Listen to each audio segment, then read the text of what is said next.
रात सन्नाना ओढ़ ले बाटे, घड़ी टिक टिक बोले बातें, धन वचाम अब विदा लेता, यादन के बोझा छोड़ जाता। रात सन्नाना ओढ़ ले बाटे, घड़ी टिक टिक बोले बातें, धन वचाम अब विदा लेता, यादन के बोझा छोड़ जाता।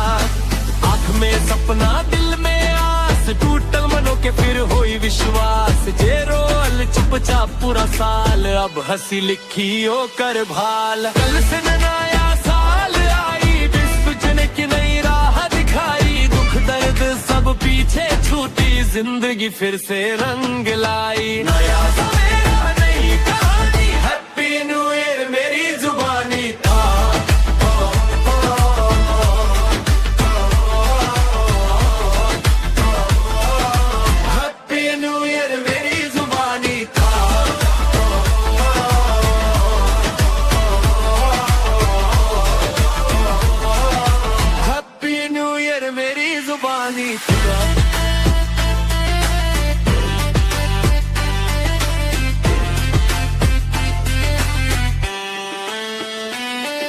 नया सवेरा नई कहानी, हैप्पी न्यू ईयर मेरी जुबानी। नया सवेरा नई कहानी, हैप्पी न्यू ईयर मेरी जुबानी।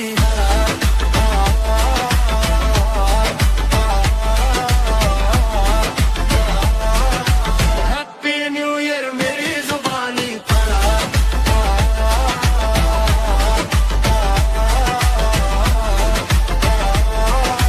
हैप्पी न्यू ईयर मेरी जुबानी।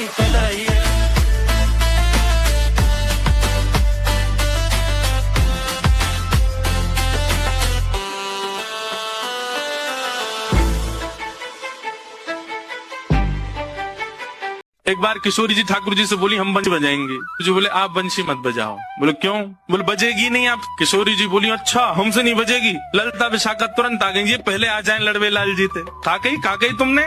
बोले मैं यूँ कह रहा हूँ कि हमारी शामाजू बंसी ना बजा पाएंगी। अच्छा हमारी लाडली जू जब चले ना तो उनके पामन की नूपुर उनकी ध्वनि पे राग रागनी वारे वारे जामे, और तुम यूँ कह रहे हो हमारी लाडली जी बंसी ना बजा पाएंगी।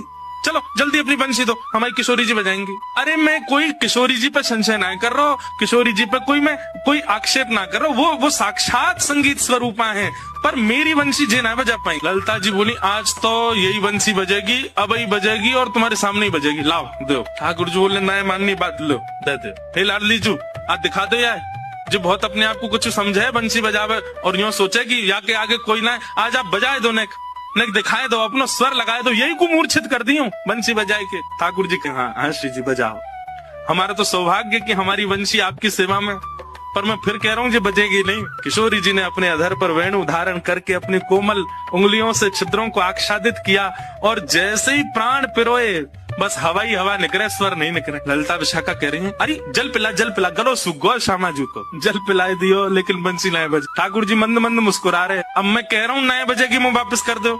अरे श्यामाजू जी बहुत मायावी है, ये अपनी माया ते कछु कर सके, याने जरूर बंसी बांध दी होगी, याने बंसी को टोना टोटका करके बाकी स्वर सबरे अंतर ध्यान कर दिए, नहीं तो हमारी श्यामाजू कोई स्वर को, कोई संगीत के वाद्य को स्पर्श कर दे, अरे स्पर्श मात्र से बजन लगे, ये बंसी क्यों ना बज रही है। ठाकुर जी बोले पहले बंसी वापस करो फिर बताऊंगा। किशोरी जी ने बंसी वापस करी।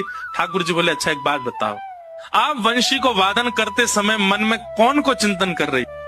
किशोरी जी बोली मैं तो कोई भी वाद्य बजाऊं आपको ही चिंतन करूं। बोले यही तो गलती कर रही हो, ये वंशी जो है ना हमारी अनन्य भक्त है। अनन्य को मतलब कहा होवे एक के अलावा दूसरे को ना भजे, और या वंशी में नित्य आपको ही चिंतन होवे, या वंशी में नित्य आपको स्मरण होवे, ये वंशी आपकी भक्ता है, और आप या वंशी से मेरी भक्ति करोगी तो ये वंशी कैसे बजेगी। हे श्यामाजू आप नेत्र बंद करके अपनो ही चिंतन करो, मतलब अपने स्वरूप को ध्यान करो। जब आप अपनो ध्यान करोगी तब ये वंशी बजेगी, क्योंकि या वंशी में तो नित्य आपको ही गायन की हो जाए। किशोरी जी ने अधर पर वंशी रख के जैसे स्वयं को स्मरण किया, अपने रूप नक, अपने रूप नेत्र आदि को स्मरण किया, अपनो ही स्मरण करके जैसे वंशी अधर पर धरी, बिना फूंक के वंशी बजन लगी। किशोरी जी के नेत्र सजल है गए। आपकी या अनन्य प्रेम पे ही तो मेरा मन करे कि मैं वारी वारी जाऊं। लाडे लाडे